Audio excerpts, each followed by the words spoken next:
क्या बता रहे थे? फिरोज शाह तुगलक।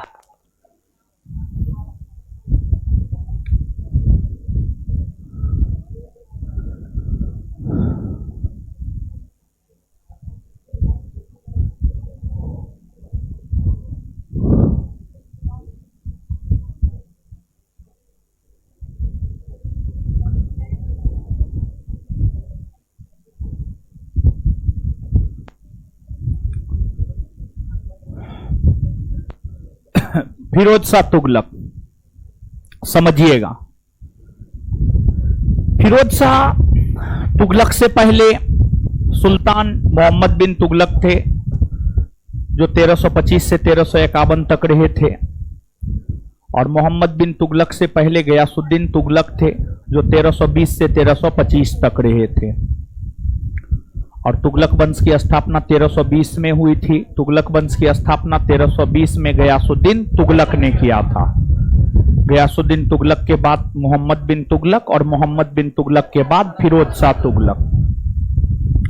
तो हम लोग चर्चा करने जा रहे हैं फिरोज शाह तुगलक के विषय में। फिरोज शाह तुगलक की अगर बात की जाए तो दिल्ली सल्तनत के अंतर्गत फिरोज शाह तुगलक एक ऐसे शासक हुए, दिल्ली सल्तनत के अंतर्गत जो है फिरोज शाह तुगलक एक ऐसे शासक हुए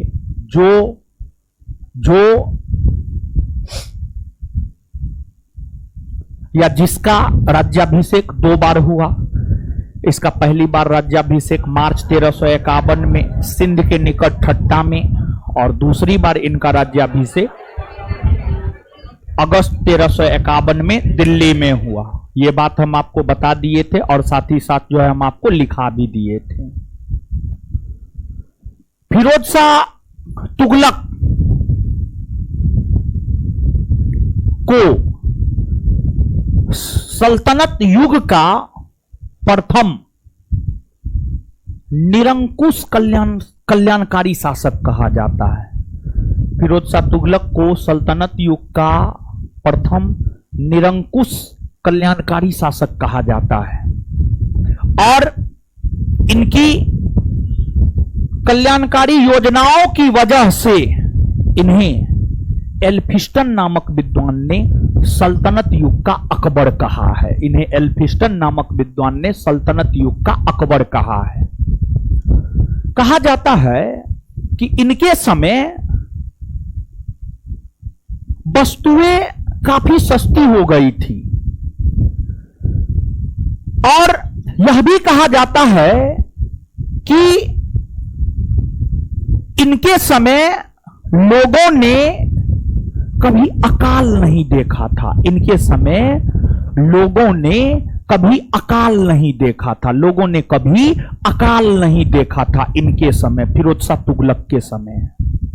अब आप स्वयं सोचिए कि फिरोज शाह तुगलक के समय लोगों ने कभी अकाल नहीं देखा। ये तो उनकी उपलब्धि थी। और फिरोज शाह तुगलक ने जनता पर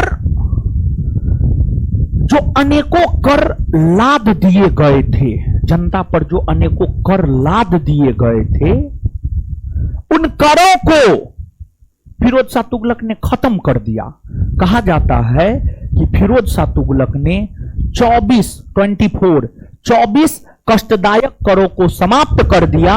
24 कष्टदायक करों को समाप्त कर दिया, और शरीयत, इस्लामी कानून शरीयत, जो मात्र 4 कर की बात करता है, वो मात्र 4 कर ही फिरोज शाह तुगलक ने अपने समय लागू रखा। और वो मात्र 4 कर फिरोज शाह तुगलक ने अपने समय जो लागू रखा, वो 4 कर था: जजिया, जकात, खराज, खुम्स। जजिया, जकात, खराज और खुम्स, यही 4 कर फिरोज शाह तुगलक ने अपने समय लागू रखा। इसके अलावे फिरोज शाह तुगलक के विषय में कहा जाता है कि उन्होंने किसानों को सिंचाई सुविधा उपलब्ध करवाने को लेकर, कुछ स्रोत लिखता है 11 बड़े नहर बनाए, कुछ स्रोत लिखता है 5 बड़े नहर बनाए।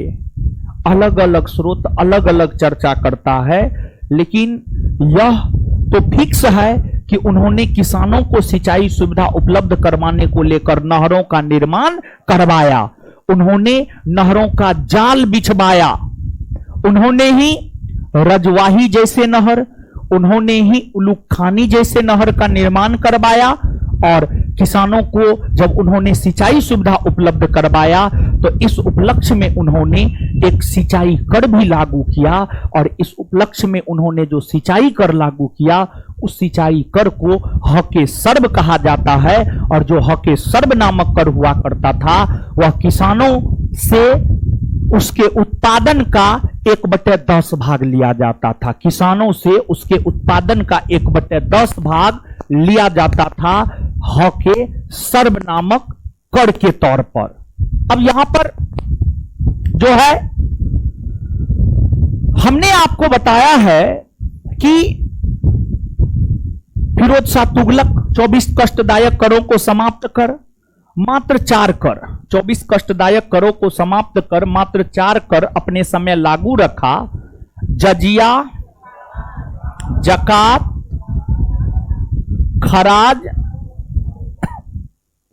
खराज और खुम्स। देखिए जो जजिया कर था ना, जजिया कर गैर मुसलमानों से लिया जाने वाला जो जजिया कर था, जजिया कर जो है आपको गैर मुसलमानों से लिया जाने वाला कर था। और यह गैर मुसलमानों से लिया जाने वाला एक प्रकार का धार्मिक और सुरक्षात्मक कर था। एक प्रकार का धार्मिक और सुरक्षात्मक कर था, सुरक्षात्मक कर था। यह कर गैर मुसलमान यानी जो मुसलमान नहीं था, यानी जो हिंदू थे या हिंदू के अलावा जो अन्य संप्रदाय को मानते थे, यह कर गैर मुसलमानों से यानी हिंदुओं से लिया जाता था एक प्रकार से। और मुस्लिम शासक अपने समकालीन हिंदुओं को कहा करता था कि आप जजिया कर दीजिए, नहीं तो आप पर जबरदस्ती इस्लाम धर्म थोप दिया जाएगा। अगर आप चाहते हैं कि आपका धर्म बना रहे, आपके धर्म की रक्षा हो, तो आपको यह कर देना होगा, आपको यह कर देना होगा। तो इसलिए इसे धार्मिक और सुरक्षात्मक कर कहा जाता है। हिंदू अगर चाह रहे थे कि उनका हिंदू धर्म बना रहे, हिंदू धर्म बचा रहे, तो उन्हें यह कर देना था, उन्हें यह कर देना था। तो जजिया एक प्रकार का धार्मिक और सुरक्षात्मक कर था जो गैर मुसलमानों से लिया जाता था। जजिया के बाद अगला जकात। जकात की अगर हम बात करें तो जो जकात नामक कर था, जकात नामक कर मुसलमानों से लिया जाता था। जकात मुसलमानों से लिया जाने वाला, मुसलमानों से लिया जाने वाला एक प्रकार का धार्मिक कर था, या मुसलमानों से लिया जाने वाला धार्मिक कर था। फिर खराज गैर मुसलमानों से लिया जाने वाला भूमि कर था या भू राजस्व कर था। जो खराज था यह गैर मुसलमानों से लिया जाने वाला, गैर मुसलमानों से लिया जाने वाला भू राजस्व कर था। गैर मुसलमानों से लिया जाने वाला भू राजस्व कर था। फिर आपको खुम्स, युद्ध में लूटे गए धन के ऊपर जो टैक्स लगता था उसी को खुम्स कहा जाता था। युद्ध में लूटे हुए धन के ऊपर जो टैक्स लगता था उसी को खुम्स कहा जाता था। और देखिए जब दिल्ली सल्तनत के अंतर्गत सुल्तान अपनी सेना के सहयोग से किसी राज्य पर आक्रमण करके उस राज्य को जीतता था तो उस राज्य से धन संपत्ति लूटता था।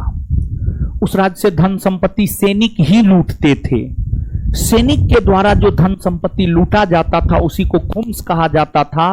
और टोटल खुम्स के 1/5 भाग सुल्तान को दिया जाता था 1/5 भाग सुल्तान को दिया जाता था, यानी 20% सुल्तान को दिया जाता था, और 4/5 भाग जो है सैनिक अपने पास रखते थे। सैनिक अपने पास रखते थे, यानी 80% भाग जो है सैनिक अपने पास रखते थे।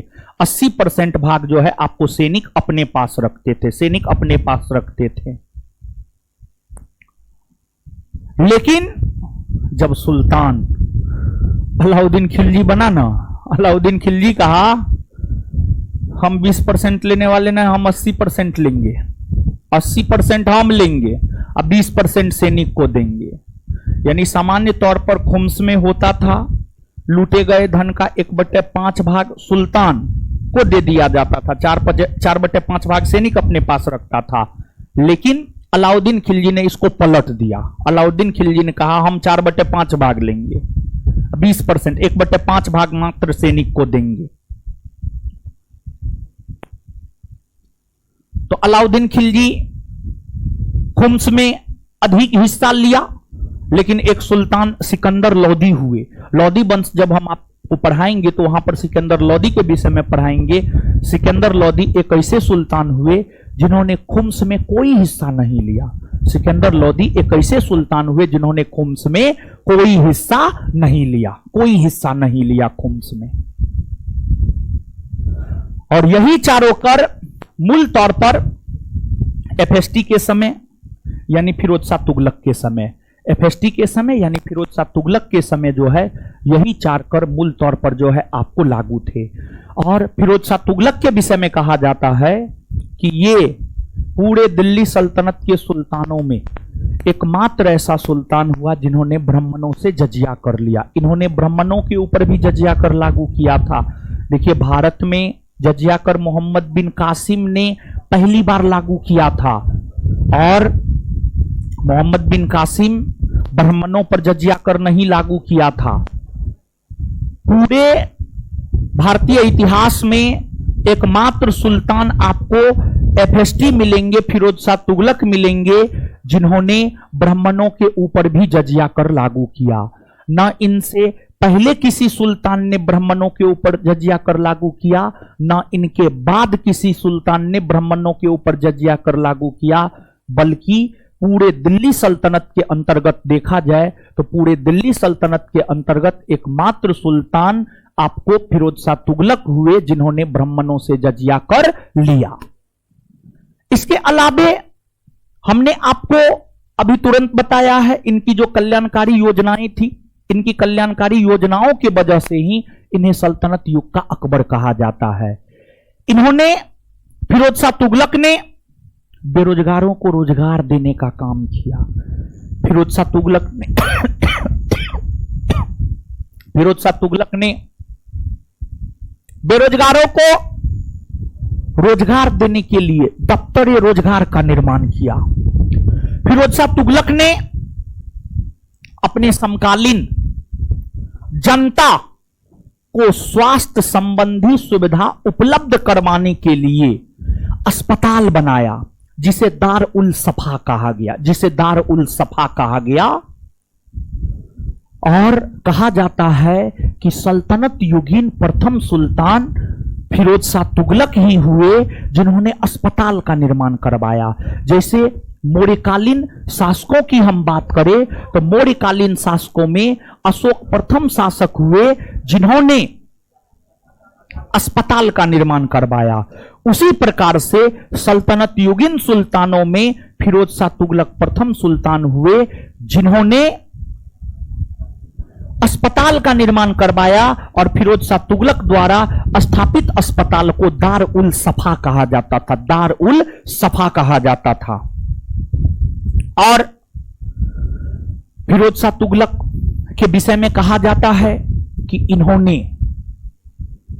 गुलामों या दासों की देखभाल को लेकर एक अलग विभाग बनवाया, क्योंकि पूरे दिल्ली सल्तनत में जितने भी सुल्तान हुए सभी सुल्तानों में से सबसे ज्यादा दास, सबसे ज्यादा गुलाम इन्हीं के समय हुआ करता था। सबसे ज्यादा दास, सबसे ज्यादा गुलाम इन्हीं के समय हुआ करता था।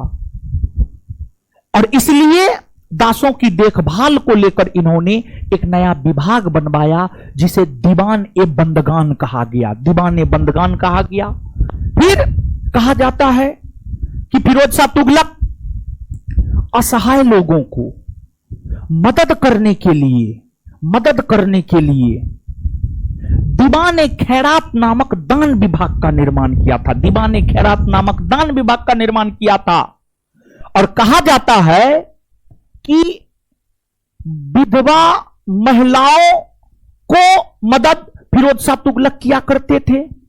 और विधवा महिला की जो बच्ची होती थी, उस बच्ची के विवाह को लेकर दहेज की व्यवस्था भी फिरोज शाह तुगलक ही किया करते थे। दहेज की व्यवस्था भी फिरोज शाह तुगलक ही किया करते थे। और साथ ही साथ वृद्ध लोगों को सहायता देने को लेकर एक पेंशन विभाग का अलग से गठन फिरोज शाह तुगलक ने करवाया था। और फिरोज शाह तुगलक ने जो पेंशन विभाग का गठन करवाया था उसे दीवाने इस्तिहाक कहा जाता। दीवाने इस्तिहाक कहा जाता है। तो आप स्वयं थोड़ा सा सोच कर देखिए कि फिरोज शाह तुगलक बेरोजगारों को रोजगार दे रहे हैं, लोगों को स्वास्थ्य संबंधी सुविधाएं उपलब्ध करवा रहे हैं, दासों की देखभाल के लिए अलग विभाग बनवा रहे हैं, असहायों को दान देने के लिए अलग से दान विभाग का निर्माण कर रहे हैं, वृद्ध लोगों के लिए पेंशन की व्यवस्था कर रहे हैं। तो आप स्वयं सोचिए ना, इतना सारा काम कर रहा है तो निश्चित तौर पर उनको कल्याणकारी शासक नहीं कहिएगा तो फिर किसको कल्याणकारी शासक आप कहिएगा। फिरोज शाह तुगलक ने इतना ही नहीं किया बल्कि फिरोज शाह तुगलक ने, देखिए फिरोज शाह तुगलक में कट्टरता था, कट्टरपन था, इस्लाम धर्म की और उनका झुकाव था, इसमें कोई शक नहीं है। लेकिन फिर भी फिरोज शाह तुगलक हिंदू धर्म और इस्लाम धर्म दोनों धर्मों के लोगों के बीच आपसी सामंजस्यता बैठाना चाहते थे। और इसलिए फिरोज शाह तुगलक ने अनुवाद विभाग का निर्माण किया। और उस अनुवाद विभाग में हिंदू धर्म ग्रंथों का अनुवाद किया जाता था, इस्लामी धर्म ग्रंथों का अनुवाद किया जाता था, दोनों धर्म के धर्म ग्रंथों का अनुवाद फारसी भाषा में किया जाता था। लोग, दोनों धर्म के लोग एक दूसरे धर्म को समझ सके, दोनों धर्म के लोग एक दूसरे धर्म को समझ सके, इसलिए फिरोज शाह तुगलक ने अनुवाद विभाग का निर्माण करवाया। साथ ही साथ फिरोज शाह तुगलक ने जो है आपको सैन्य पदों को वंशानुगत कर दिया। फिरोज शाह तुगलक ने किसानों के द्वारा लिए गए तकाबी ऋण को माफ कर दिया। फिरोज शाह तुगलक ने किसानों के द्वारा लिए गए तकाबी ऋण को माफ कर दिया, तकाबी ऋण को माफ कर दिया। फिरोज शाह तुगलक विद्वान शासक थे। और फिरोज शाह तुगलक विद्वान शासक थे यह इसलिए कह सकते हैं क्योंकि फिरोज शाह तुगलक ने अपनी आत्मकथा लिखी है। और फिरोज शाह तुगलक की आत्मकथा है फुतुहात फिरोज शाही।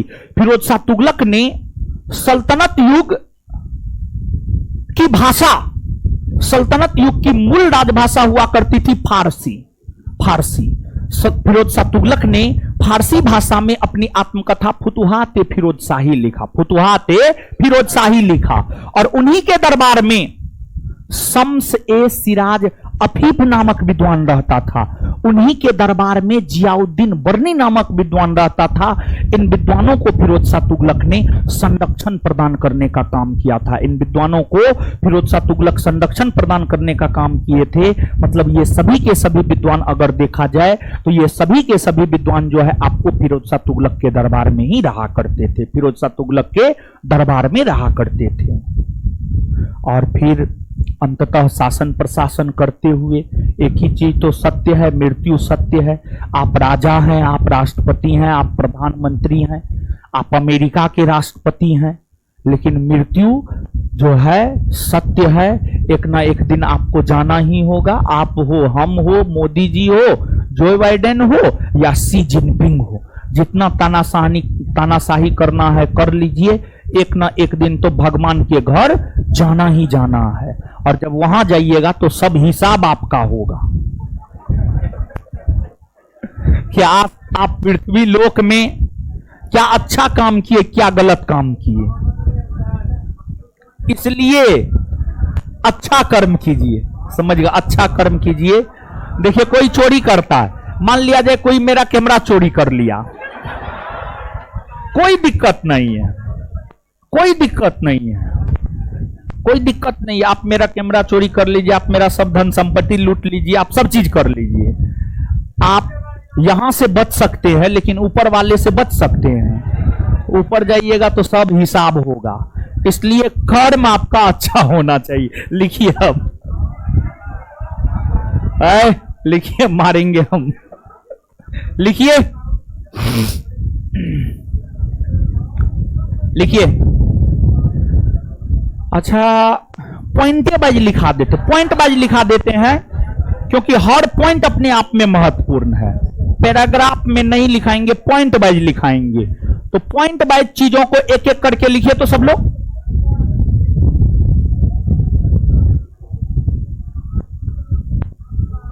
फिरोज शाह तुगलक को सल्तनत युग का प्रथम निरंकुश कल्याणकारी शासक कहा जाता है। फिरोज शाह तुगलक को, फिरोज शाह तुगलक को, फिरोज शाह तुगलक को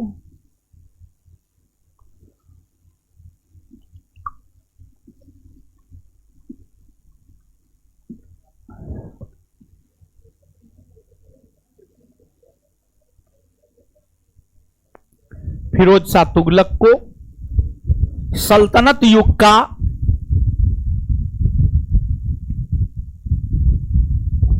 फिरोज शाह तुगलक को सल्तनत युग का प्रथम निरंकुश शासक, प्रथम निरंकुश कल्याणकारी शासक, सॉरी, फिरोज शाह तुगलक को सल्तनत युग का प्रथम निरंकुश कल्याणकारी शासक, निरंकुश कल्याणकारी शासक कहा जाता है, कहा जाता है। का हो हीरो सब बढ़िया कॉपी काहे न खरीदते हैं आप लोग हैं? अरे कम से कम इहो क्वालिटी का तो कॉपी रखना चाहिए महाराज। पढ़ाई लिखाई में खर्च नहीं कीजिएगा तो कहां कीजिएगा है? चलिए अगला पॉइंट, अगला पॉइंट। एल्फिस्टन नामक विद्वान ने, एल्फिस्टन लिखना होगा, इससे पहले नहीं लिखे हैं कभी, है लिखे होंगे कभी न कभी। एल्फिस्टन नामक विद्वान ने, एल्फिस्टन नामक विद्वान ने फिरोज शाह तुगलक को, एल्फिस्टन नामक विद्वान ने फिरोज शाह तुगलक को, फिरोज शाह तुगलक को सल्तनत युग का, सल्तनत युग का अकबर कहा है, सल्तनत युग का अकबर कहा है। Full stop, full stop. आगे लिखिएगा। नेक्स्ट पॉइंट,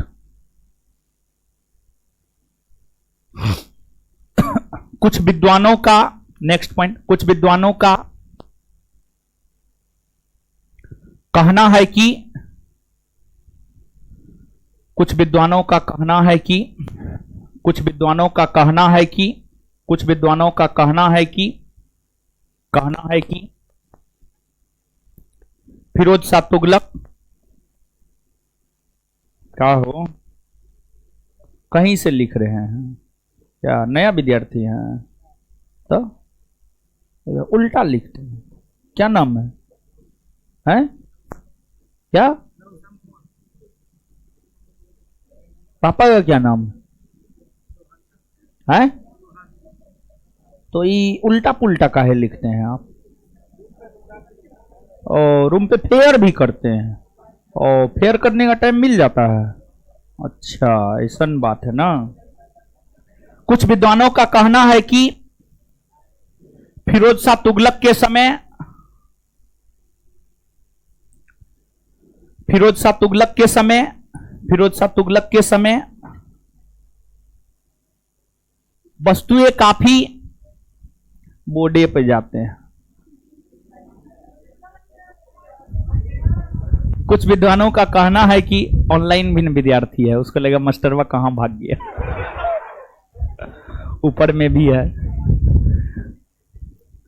फिरोज शाह तुगलक, कुछ विद्वानों का कहना है कि फिरोज शाह तुगलक के समय जरूरतमंद वस्तुओं का दाम जरूरतमंद वस्तुओं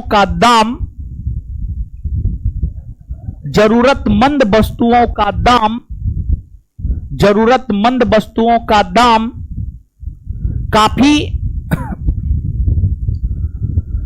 काफी कम कर दिया गया था।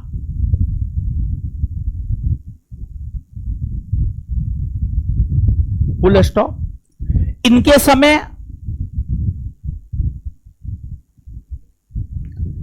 समय जनता ने अकाल नहीं देखा।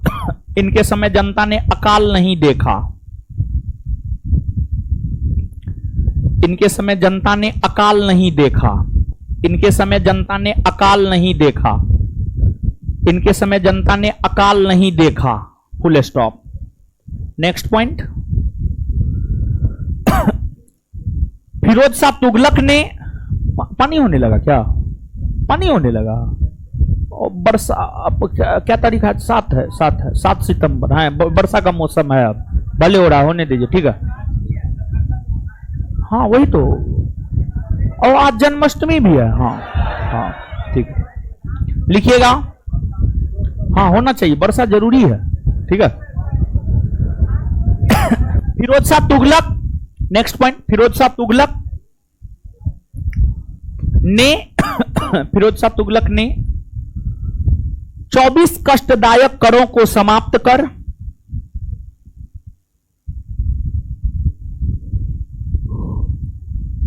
फिरोज शाह तुगलक ने 24 कष्टदायक करों को समाप्त कर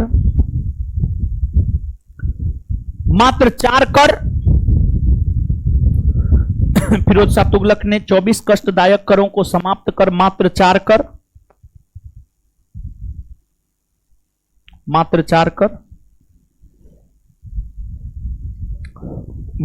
कर लागू रखा, मात्र 4 कर लागू रखा, जो निम्न है।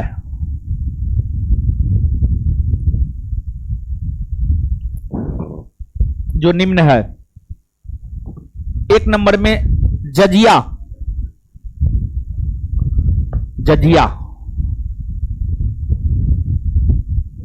एक नंबर में जजिया डैश देकर एक नंबर में जजिया डैश देकर यह गैर मुसलमानों से लिया जाने वाला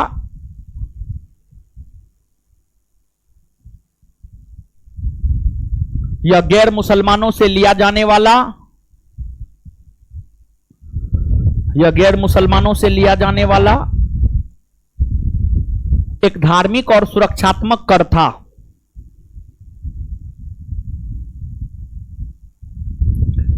यह गैर मुसलमानों से लिया जाने वाला एक धार्मिक और सुरक्षात्मक कर था। यह गैर मुसलमानों से लिया जाने वाला एक धार्मिक और सुरक्षात्मक कर था। यह गैर मुसलमानों से लिया जाने वाला एक धार्मिक और सुरक्षात्मक कर था। Full stop. नीचे से स्टार मार के। फिरोज शाह तुगलक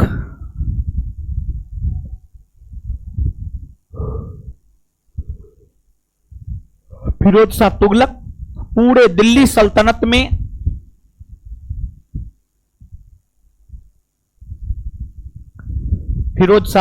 पूरे दिल्ली सल्तनत में एकमात्र सुल्तान हुए।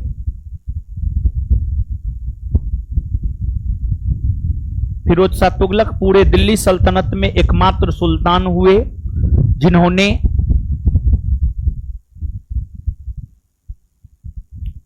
फिरोज शाह तुगलक पूरे दिल्ली सल्तनत में एकमात्र सुल्तान हुए जिन्होंने ब्राह्मणों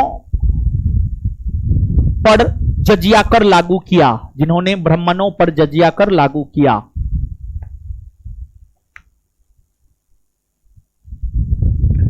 जिन्होंने ब्राह्मणों पर जजिया कर लागू किया, जिन्होंने ब्राह्मणों पर जजिया कर लागू किया, जिन्होंने ब्राह्मणों पर जजिया कर लागू किया, जिन्होंने ब्राह्मणों पर जजिया कर लागू किया। Full stop.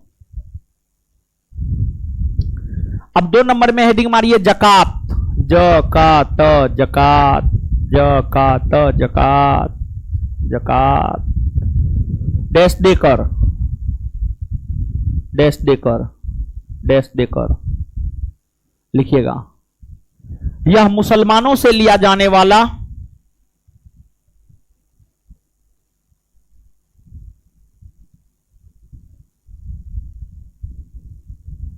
यह मुसलमानों से लिया जाने वाला एक धार्मिक कर था। यह मुसलमानों से लिया जाने वाला एक धार्मिक कर था। यह मुसलमानों से लिया जाने वाला एक धार्मिक कर था। आगे खराज, आगे खराज,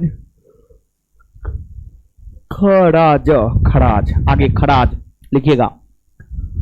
खराज डैश देकर, यह गैर मुसलमानों से लिया जाने वाला,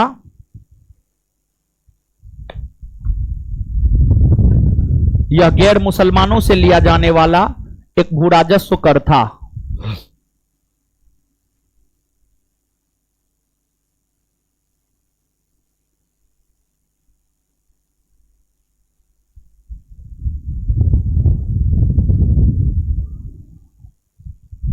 कहां पानी हो रहा है जी?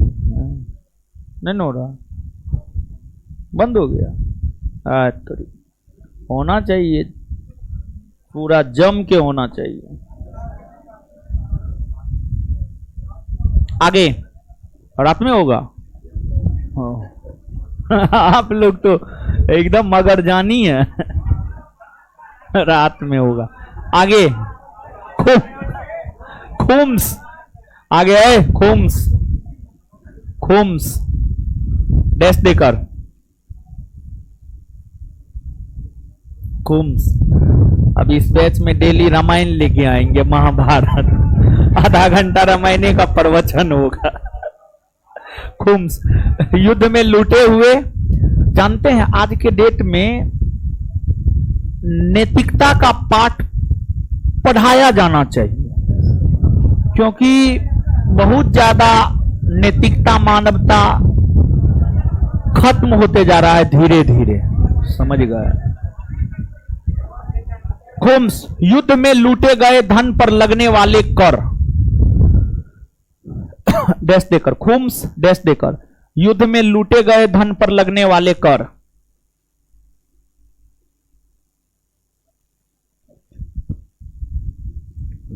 युद्ध में लूटे गए धन पर लगने वाले कर,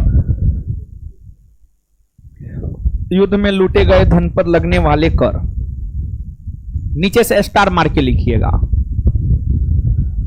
सामान्य तौर पर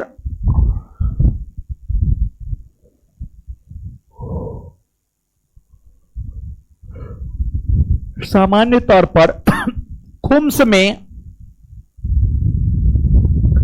सामान्य तौर पर खुम्स में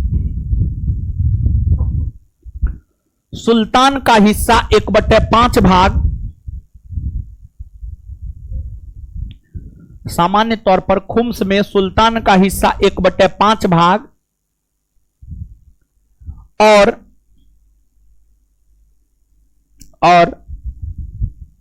सैनिक का हिस्सा 4/5 भाग हुआ करता था।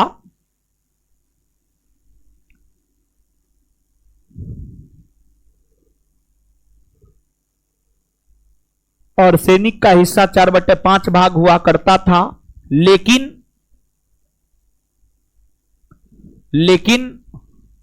ध्यान रहे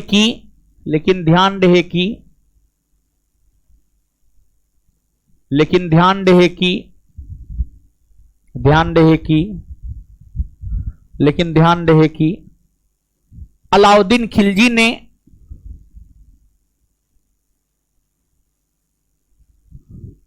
लेकिन ध्यान रहे कि अलाउद्दीन खिलजी ने इस दर को उलट दिया।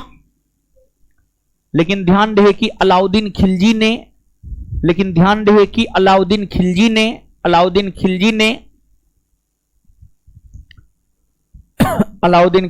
इस दर को उलट दिया। अलाउद्दीन खिलजी ने इस दर को उलट दिया। और अलाउद्दीन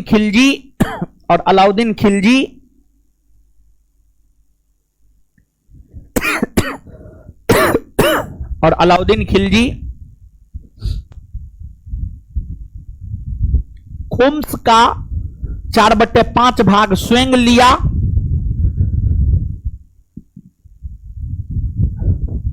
और अलाउद्दीन खिलजी खुम्स का 4/5 भाग स्वयं लिया। 4/5 भाग स्वयं लिया तथा 1/5 भाग सैनिकों को दिया।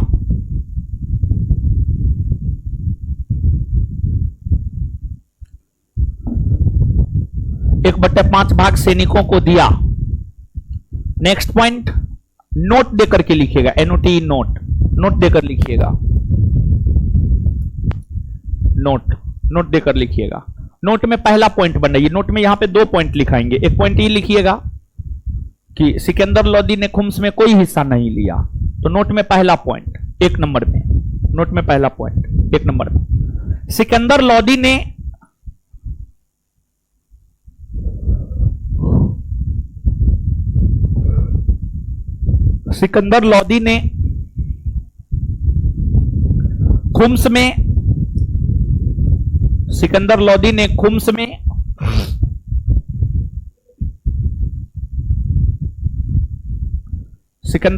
खुम्स में कोई हिस्सा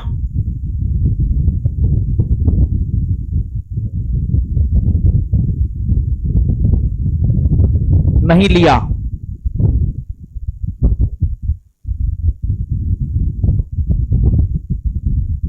यहां पर कर जब जान रहे हैं तो एक और जान लीजिए, उस्र मुसलमानों से लिया जाने वाला भू राजस्व कर था, उस्र।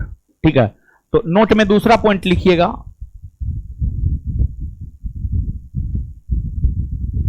उस्र डैश देकर, नहीं उस्र लिखे हैं, 2 नंबर में लिखिएगा।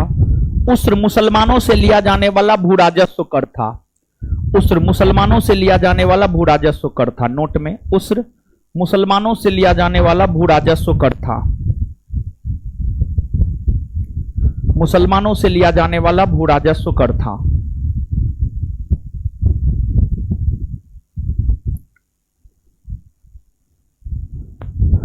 अगला पॉइंट स्टार मार के लिखिएगा। फिरोज शाह तुगलक ने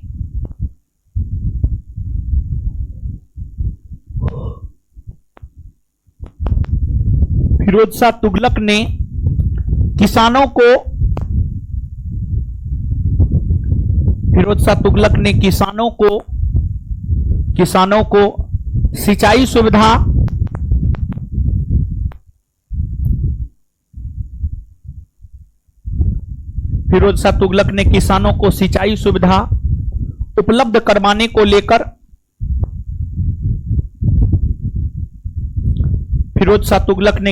को सिंचाई सुविधा उपलब्ध करवाने को लेकर फिरोज शाह तुगलक ने किसानों को सिंचाई सुविधा उपलब्ध करवाने को लेकर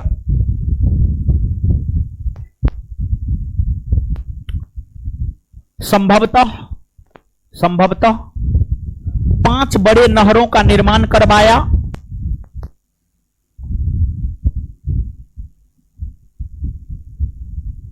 5 बड़े नहरों का निर्माण करवाया जिसमें रजबाही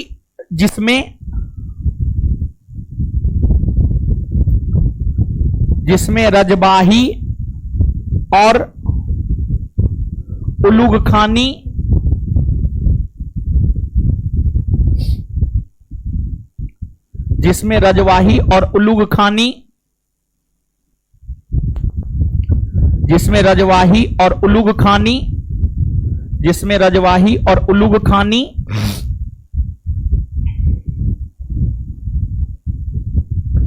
जिसमें रजवाही और उलूग खानी, उलूग खानी, रजवाही और उलूग खानी प्रमुख नहर है।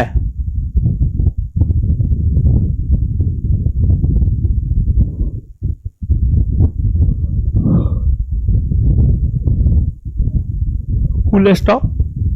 नेक्स्ट पॉइंट, अगला पॉइंट, फिरोज शाह तुगलक ने, फिरोज शाह तुगलक ने ह के सर्ब नामक, ह के सर्ब नामक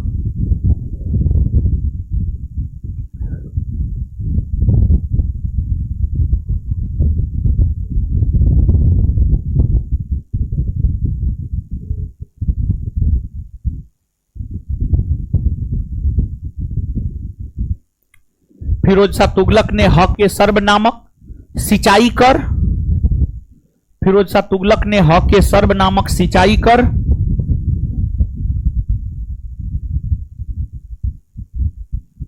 फिरोज शाह तुगलक ने ह के सर्ब नामक सिंचाई कर, फिरोज शाह तुगलक ने ह के सर्ब नामक सिंचाई कर, ह के सर्ब नामक सिंचाई कर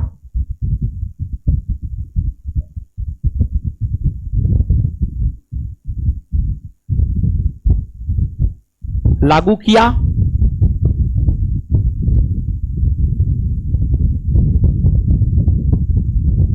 फुल स्टॉप। उसी में फसल उत्पादन का 1/10 भाग, उसी में फसल उत्पादन का 1/10 भाग, फसल उत्पादन का 1/10 भाग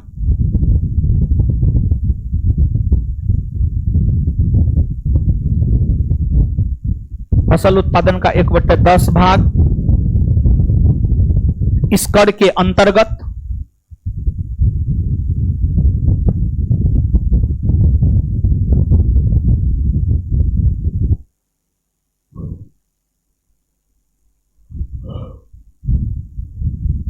लिया जाता था, इस कर के अंतर्गत लिया जाता था।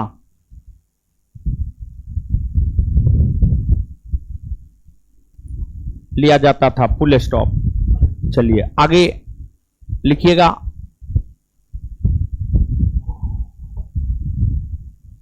फिरोज शाह तुगलक ने, फिरोज शाह तुगलक ने किसानों के द्वारा लिए गए तकाबी ऋण को माफ कर दिया। फिरोज शाह तुगलक ने किसानों के द्वारा लिए गए तकाबी ऋण को माफ कर दिया।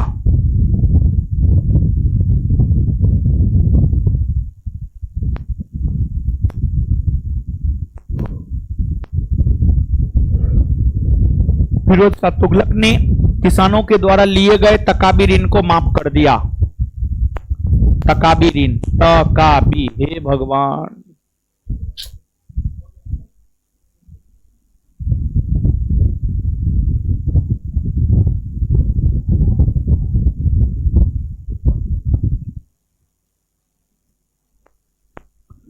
तकाबी ऋण को माफ कर दिया।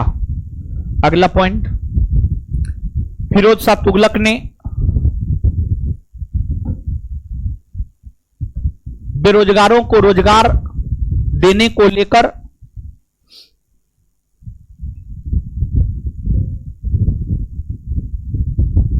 फिरोज शाह तुगलक ने बेरोजगारों को रोजगार देने को लेकर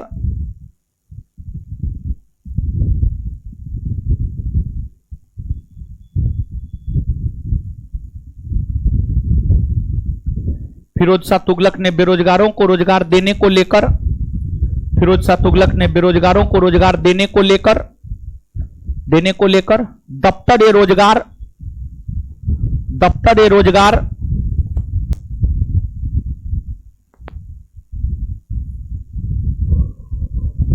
का निर्माण किया। दफ्तर ए रोजगार का निर्माण किया। दफ्तर ए रोजगार नामक नए विभाग का निर्माण किया। दफ्तर ए रोजगार नामक नए विभाग का निर्माण किया। दफ्तर ए रोजगार नामक नए विभाग का निर्माण किया। दफ्तर ए रोजगार नामक नए विभाग का निर्माण किया। दफ्तर-ए-रोजगार नामक नए विभाग का निर्माण किया। दफ्तर-ए-रोजगार नामक नए विभाग का निर्माण किया। अगला पॉइंट, सबसे ज्यादा दासों की संख्या,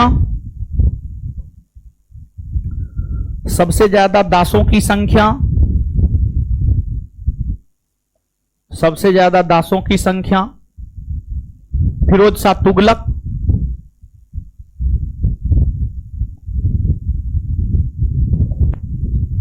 सबसे ज्यादा दासों की संख्या फिरोज शाह तुगलक के दरबार में ही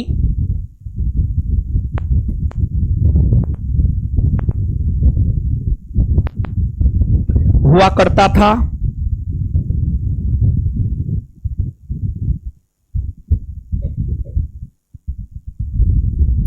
सबसे ज्यादा दासों की संख्या फिरोज शाह तुगलक के दरबार में ही हुआ करता था। Full stop. दासों की देखभाल हेतु, दासों की देखभाल हेतु, दासों की देखभाल हेतु, उसी में दासों की देखभाल हेतु फिरोज शाह तुगलक ने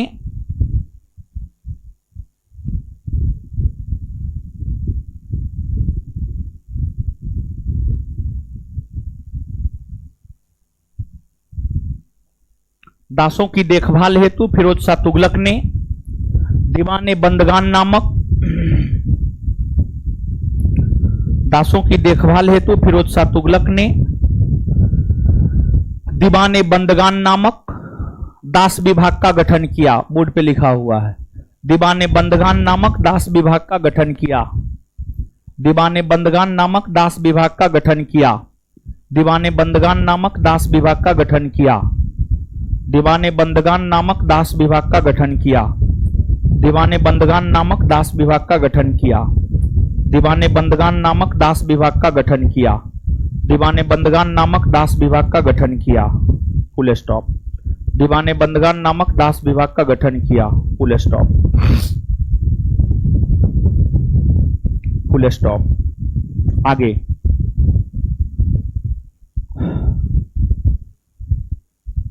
फिरोज शाह तुगलक ने दीवाने खैरात नामक दान विभाग का गठन किया। फिरोज शाह तुगलक ने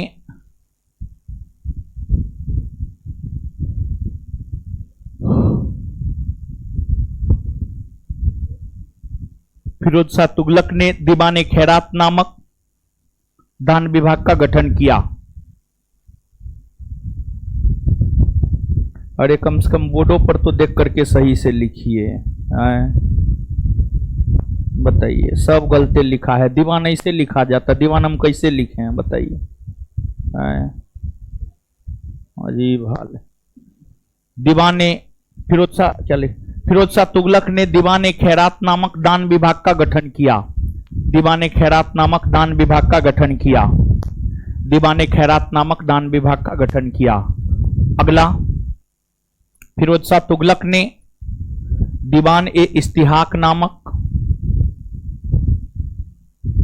फिरोज शाह तुगलक ने दीवान ए इस्तिहाक नामक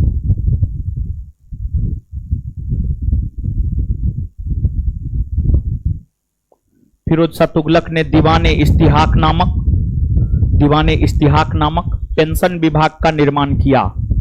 दीवान ए इस्तिहाक नामक पेंशन विभाग का निर्माण किया। दीवान ए इस्तिहाक नामक पेंशन विभाग का निर्माण किया। बोर्ड पे लिखा हुआ है, दीवान ए इस्तिहाक नामक पेंशन विभाग का निर्माण किया। दीवान ए इस्तिहाक नामक पेंशन विभाग का निर्माण किया। अगला पॉइंट, फिरोज शाह तुगलक ने, अगला पॉइंट, फिरोज शाह तुगलक ने लोगों को स्वास्थ्य संबंधी सुविधा उपलब्ध करवाने को लेकर, फिरोज शाह तुगलक ने लोगों को, फिरोज शाह तुगलक ने लोगों को स्वास्थ्य संबंधी सुविधा उपलब्ध करवाने को लेकर, फिरोज शाह तुगलक ने लोगों को, फिरोज शाह तुगलक ने लोगों को स्वास्थ्य संबंधी, फिरोज शाह तुगलक ने लोगों को, फिरोज शाह तुगलक ने लोगों को स्वास्थ्य संबंधी सुविधा, उपलब्ध, स्वास्थ्य संबंधी सुविधा उपलब्ध करवाने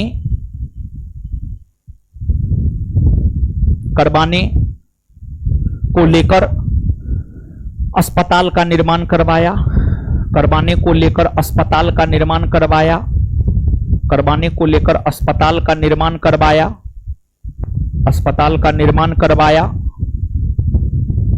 जिसे दार उल सफा कहा गया, अस्पताल का निर्माण करवाया जिसे दार उल सफा कहा गया, जिसे दार उल सफा कहा गया, जिसे दार उल सफा कहा गया, जिसे दार उल सफा कहा गया, जिसे दार उल सफा कहा गया, जिसे दार उल सफा कहा गया, जिसे दार उल सफा कहा गया, फुल स्टॉप, दारुल सफा कहा गया, फुल स्टॉप, फुल स्टॉप। आगे, फिरोज शाह तुगलक ने सैन्य पदों को वंशानुगत कर दिया, फिरोज शाह तुगलक ने सैन्य पदों को वंशानुगत कर दिया, फिरोज शाह तुगलक ने सैन्य पदों को वंशानुगत कर दिया।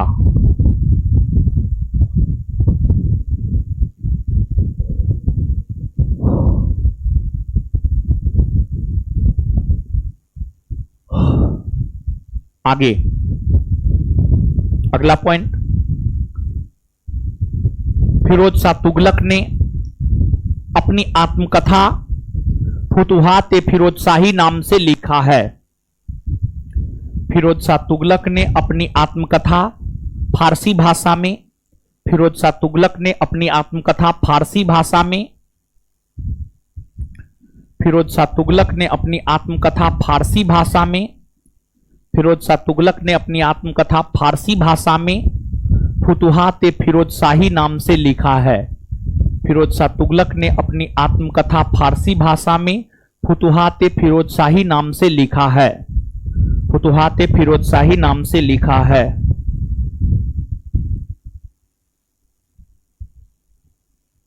नेक्स्ट पॉइंट, फिरोज शाह तुगलक के दरबार में ही, फिरोज शाह तुगलक के दरबार में ही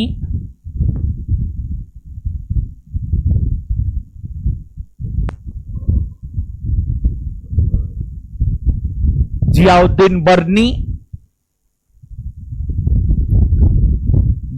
बर्नी और शम्स ए सिराज और शम्स ए सिराज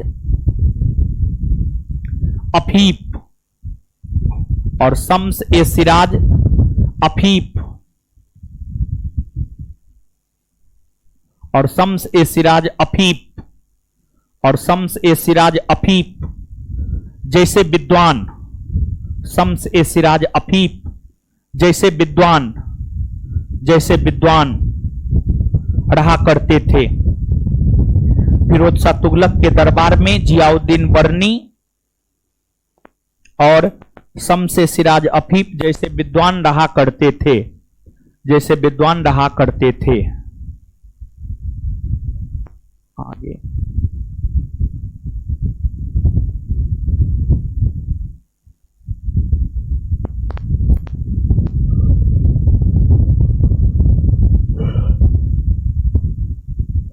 इसके बाद फिरोज शाह तुगलक की अगर आप बात करेंगे तो उन्हें सैन्य सफलता बहुत ज्यादा नहीं मिला। उन्होंने अपने साम्राज्य को संभाला, उन्होंने अपने साम्राज्य को संभाला और उन्होंने जो है, फिरोज शाह तुगलक ने जो है तुष्टीकरण की नीति अपनाई। तुष्टीकरण की नीति उस नीति को कहा जाता है जिस नीति के तहत सुल्तान आम जनता को संतुष्ट रखने का प्रयास करता, हर जनता को संतुष्ट रखने का प्रयास करता है, उसे ही तुष्टीकरण की नीति कहा जाता है। तो जो तुष्टीकरण की नीति है, तुष्टीकरण की नीति फिरोज शाह तुगलक ने अपनाई थी, यह दिल्ली सल्तनत के लिए सही साबित नहीं हुआ। यूं तो दिल्ली सल्तनत के पतन के कई सारे कारण थे, लेकिन दिल्ली सल्तनत के पतन के कारणों में एक कारण फिरोज शाह तुगलक द्वारा अपनाई गई तुष्टीकरण की नीति को भी माना जाता है, तुष्टीकरण की नीति को भी माना जाता है। फिरोज शाह तुगलक के समय बंगाल दिल्ली सल्तनत से स्वतंत्र हो गया था। इसलिए हमने कहा कि बहुत ज्यादा कोई महत्वपूर्ण सैन्य सफलता फिरोज शाह तुगलक को नहीं मिला है। फिरोज शाह तुगलक के समय बंगाल दिल्ली सल्तनत से स्वतंत्र हो गया। फिरोज शाह तुगलक ने 1360 में उड़ीसा पर आक्रमण किया और जगन्नाथ मंदिर को क्षति पहुंचाई, जगन्नाथपुरी के मंदिर को क्षति पहुंचाया। फिरोज शाह तुगलक ने 1365 में हिमाचल प्रदेश पर आक्रमण किया और ज्वालामुखी मंदिर को क्षति पहुंचाया। फिरोज शाह तुगलक बहुत ज्यादा, जो आप कहेंगे कि उन्हें सैन्य सफलता मिली है और बहुत ज्यादा उन्होंने सैन्य अभियान किया है, ऐसी कोई बात नहीं है। और शासन प्रशासन करते हुए अंततः फिरोज शाह तुगलक का निधन 1388 ईस्वी में हो गया। 1388 ईस्वी में फिरोज शाह तुगलक का निधन हो गया। तो नीचे से स्टार मार के लिखिएगा। फिरोज शाह तुगलक के समय बंगाल, फिरोज शाह तुगलक के समय Bengal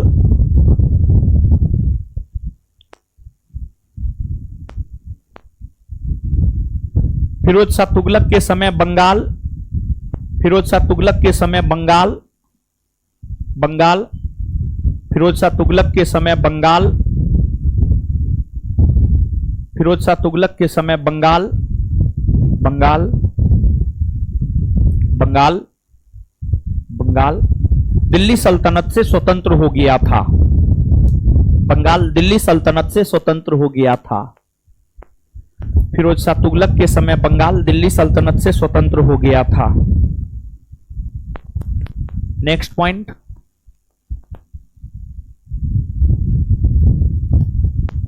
next point, next point, Firoz Shah Tughlaq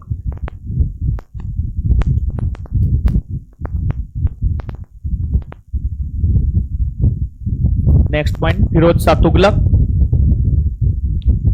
Firoz Shah Tughlaq ने 1360 में फिरोज शाह तुगलक ने 1360 में 1360 1360 1360 में उड़ीसा का अभियान कर उड़ीसा का अभियान कर उड़ीसा का अभियान कर उड़ीसा का अभियान कर जगन्नाथपुरी के मंदिर को उड़ीसा का अभियान कर जगन्नाथपुरी के मंदिर को उड़ीसा का अभियान कर जगन्नाथपुरी के मंदिर को जगन्नाथपुरी के मंदिर को क्षति पहुंचाया जगन्नाथपुरी के मंदिर को क्षति पहुंचाया जगन्नाथपुरी के मंदिर को क्षति पहुंचाया जगन्नाथपुरी के मंदिर को क्षति पहुंचाया। नेक्स्ट पॉइंट, अगला पॉइंट, अगला पॉइंट, फिरोज शाह तुगलक ने 1365 ईस्वी में फिरोज शाह तुगलक ने 1365 ईस्वी में फिरोज शाह तुगलक ने 1365 ईस्वी में फिरोज शाह तुगलक ने 1365 ईस्वी में फिरोज शाह तुगलक ने 1365 ईस्वी में हिमाचल प्रदेश पर आक्रमण कर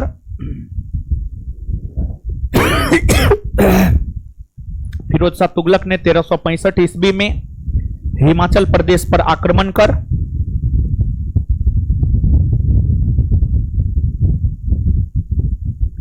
हिमाचल प्रदेश पर आक्रमण कर हिमाचल प्रदेश पर आक्रमण कर हिमाचल प्रदेश पर आक्रमण कर ज्वालामुखी मंदिर को ध्वस्त किया हिमाचल प्रदेश पर आक्रमण कर ज्वालामुखी मंदिर को ध्वस्त किया हिमाचल प्रदेश पर आक्रमण कर ज्वालामुखी मंदिर को ध्वस्त किया हिमाचल प्रदेश पर आक्रमण कर ज्वालामुखी मंदिर को ध्वस्त किया हिमाचल प्रदेश पर आक्रमण कर ज्वालामुखी मंदिर को ध्वस्त किया। Full stop, full stop, full stop, आगे आगे आगे आगे आगे। हाँ, फिरोज शाह तुगलक जो है, अरे सुनिए ना महाराज, पहले फिरोज शाह तुगलक जो है चांदी और तांबा का सिक्का चलाया था। चांदी और तांबा के मिश्रण से सिक्का चलाया था, जिसे अद्धा और बीख कहा गया। अद्धा और बीख कहा गया। नीचे से स्टार मार के लिखिए।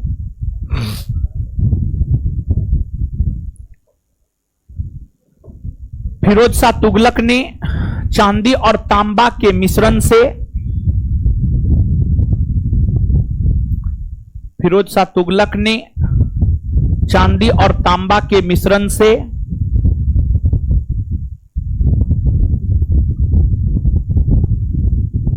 फिरोज शाह तुगलक ने चांदी और तांबा के मिश्रण से अद्धा और बीख नामक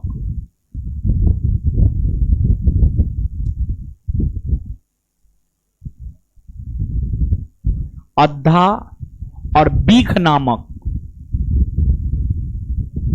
अद्धा और बीख नामक अद्धा और बीख नामक सिक्का चलाया।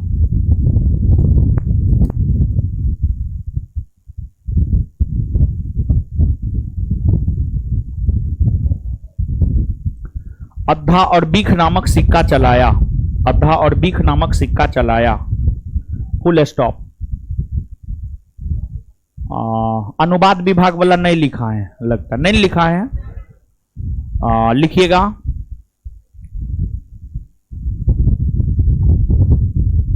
हिंदू और मुसलमानों के बीच, अगला पॉइंट, हिंदू और मुसलमानों के बीच हिंदू और मुसलमानों के बीच आपसी संबंध बेहतर हो सके। हिंदू और मुसलमानों के बीच आपसी संबंध बेहतर हो सके। हिंदू और मुसलमानों के बीच आपसी संबंध बेहतर हो सके, इसके मद्देनजर हिंदू और मुसलमानों के बीच आपसी संबंध बेहतर हो सके, इसके मद्देनजर फिरोज शाह तुगलक ने अनुवाद विभाग का निर्माण करवाया। फिरोज शाह तुगलक ने अनुवाद विभाग का निर्माण करवाया।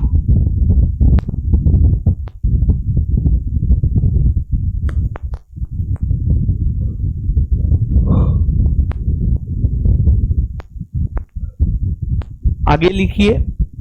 1388 ईस्वी में फिरोज शाह तुगलक की मृत्यु हो गई।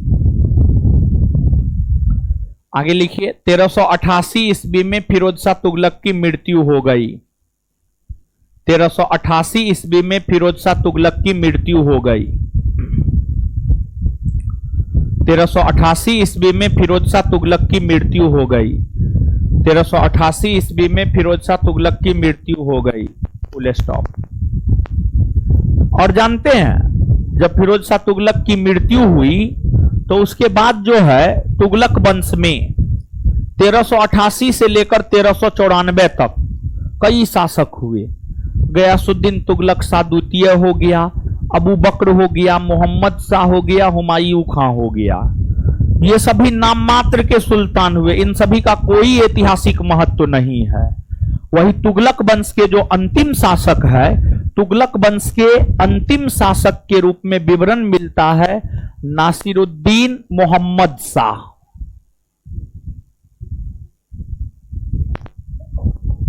नासिरुद्दीन मोहम्मद शाह।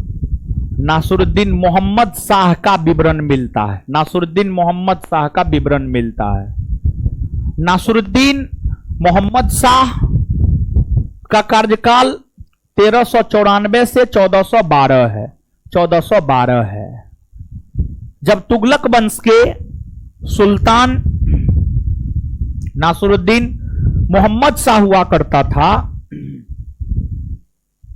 तो नासिरुद्दीन मोहम्मद शाह नहीं होगा, नासिरुद्दीन महमूद शाह होगा। मोहम्मद शाह नहीं, महमूद शाह होगा। दोनों में अंतर हो जाता है थोड़ा सा।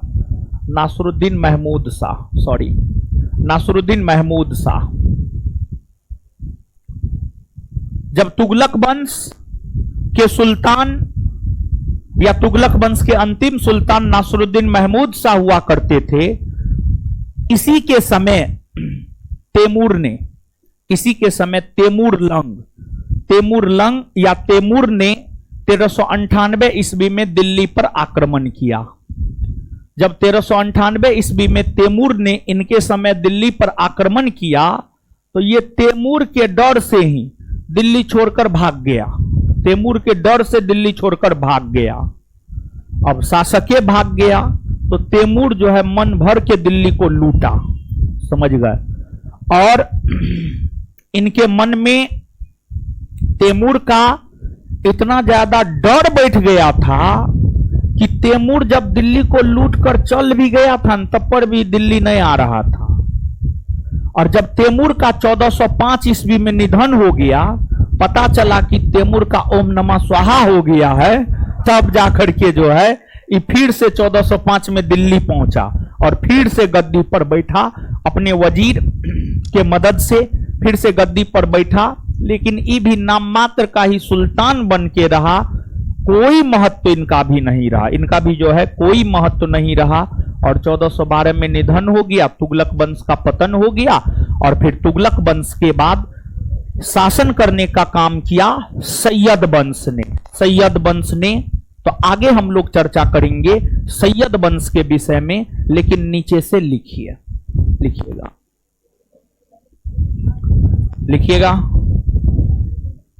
तुगलक वंश के अंतिम शासक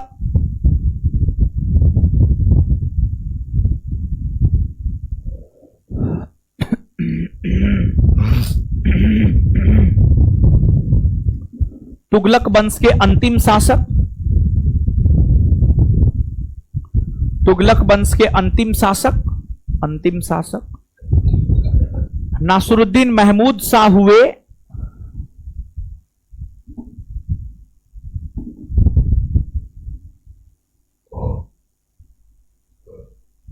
इनका कार्यकाल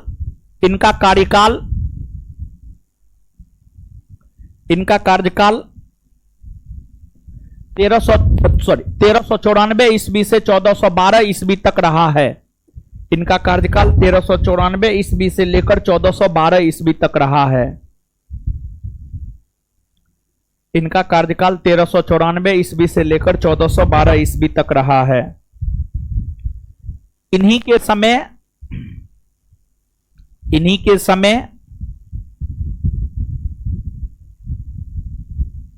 तैमूरलंग ने तैमूर में लंग जोड़ दीजिए, लन स्वागो। इन्हीं के समय तैमूरलंग ने 1398 ईस्वी में 1398 ईस्वी में दिल्ली पर आक्रमण किया।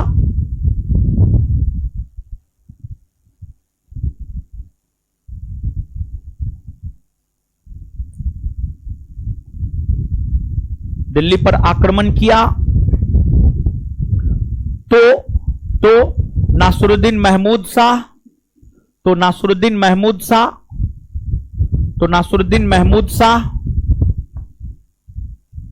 दिल्ली छोड़कर भाग खड़ा हुआ। तो नासरुद्दीन महमूद शाह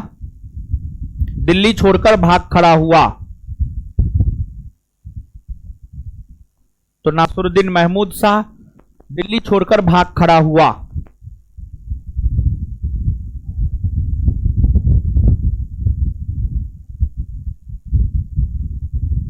जिसका फायदा तैमूर ने उठाया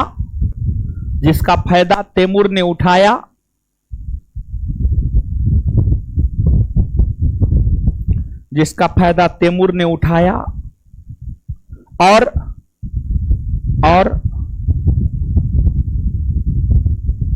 दिल्ली को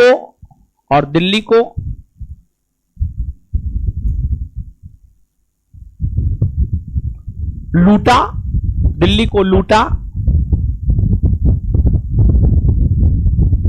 तैमूर को दिल्ली लूटने में खिज्र खां ने मदद किया था। तैमूर को दिल्ली लूटने में खिज्र खां ने मदद किया था। दिल्ली को लूटने में खिज्र खां ने मदद किया था। तैमूर को दिल्ली को लूटने में खिज्र खान ने मदद किया था।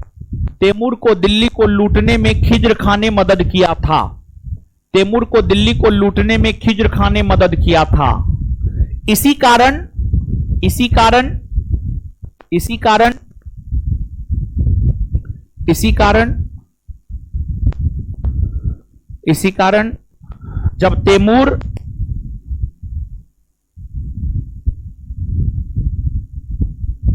इसी कारण जब तैमूर भारत से वापस लौट रहा था, भारत से वापस लौट रहा था तो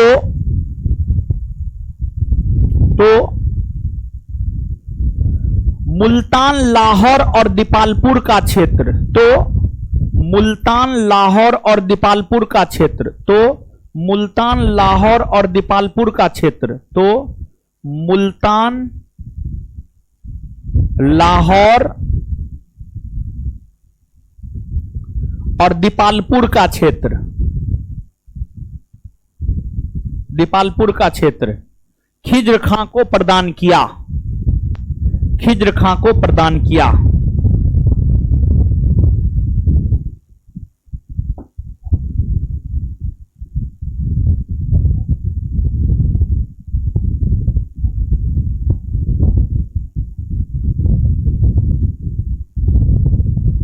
चलिए फुल स्टॉप। अब आगे हेडिंग मारिए सैयद वंश, सैयद वंश।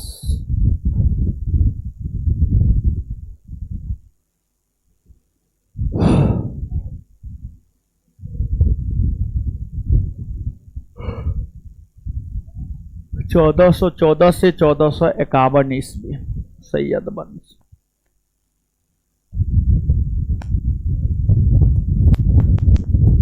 चलिए अब जो है सैयद वंश को जानेंगे, लेकिन उससे पहले आप पढ़िए। जितना आपको बतलाया गया है, समझाया गया है, लिखाया गया है, उसको आप पढ़िए पहले, फिर याद करवाएंगे और फिर तब आगे बढ़ेंगे, समझे?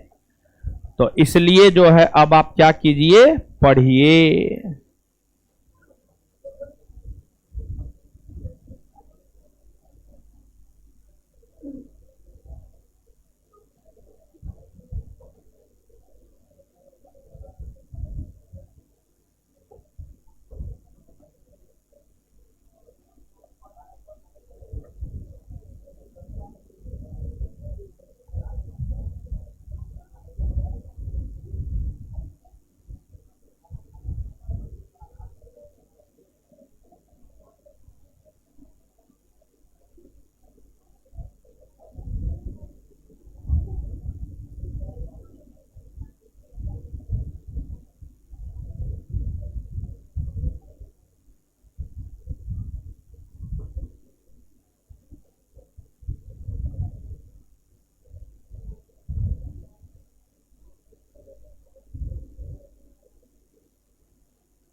हो गया, पढ़ लिए।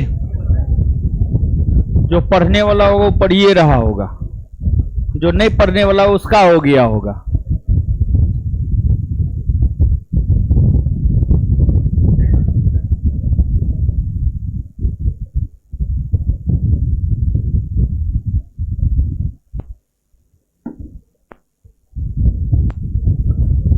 हो गया जी।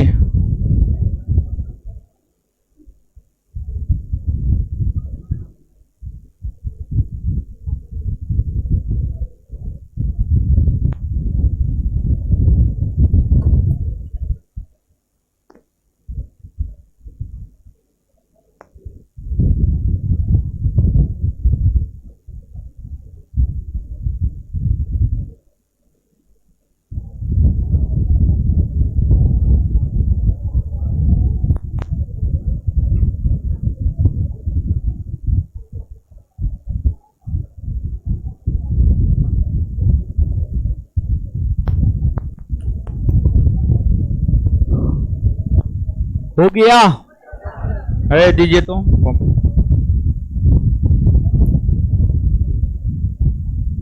आइए याद करते हैं मेरे साथ। किस सुल्तान का राज्याभिषेक 2 बार हुआ? सल्तनत युग का प्रथम निरंकुश कल्याणकारी शासक किसे? सल्तनत युग का अकबर। सल्तनत युग का अकबर। किसके समय जनता ने अकाल नहीं देखा? फिरोज शाह तुगलक ने 24 कष्टदायक करों को समाप्त कर मात्र कितने कर लागू रखे? कितने कर? कितने कर? जो 4 कर लागू रखे थे वे 4 कर जो है आपको कौन कौन है?